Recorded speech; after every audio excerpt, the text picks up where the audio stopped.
When it comes to choosing the cladding for your garden room, I and many of you that I've spoken to have experienced some feelings of overwhelm and indecision with the multitude of cladding options available. So in this video, with the help of a web page I've made, I want to cut through the noise to help you hone in on what cladding is best for you and your garden room, including the 3 main factors I think you should be thinking about when making your choice of cladding. I think it's Kirsty Allsop that says, you don't spend all day looking at your house from the outside, so curb appeal shouldn't be as important as what's inside. Now, I happen to think that curb appeal is important, but I take her point. However, with a garden room, you definitely will be looking at it at least as much as you will the internals, so it's important to get right. And as a self-builder, it's a great opportunity to put your own stamp on things and set it apart from the masses.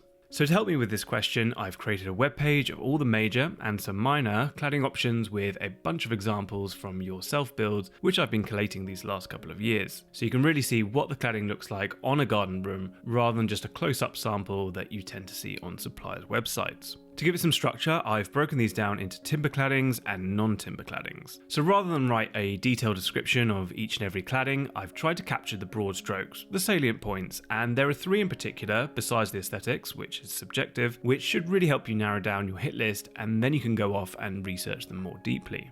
The first is cost, which I've converted to a rough price per metre squared. There's no point lusting over Western red cedar if your budget won't stretch to it, so this should help you discount it immediately. The price of each cladding will change over time, and I'm not sure I'll be updating this page every year, but the prices should stay relative to one another, unless there's a particular disease like ash dieback that affects a specific cladding species. Second is durability, which will be of particular interest if you're in your forever home, or you just like the idea that your building efforts will outlast you.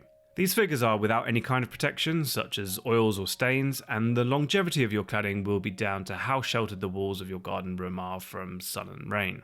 And third is maintenance or upkeep, which I've differentiated from durability because cedar, for example, has great durability, but if you want to maintain those freshly cut red hues, you will need to oil it every few years.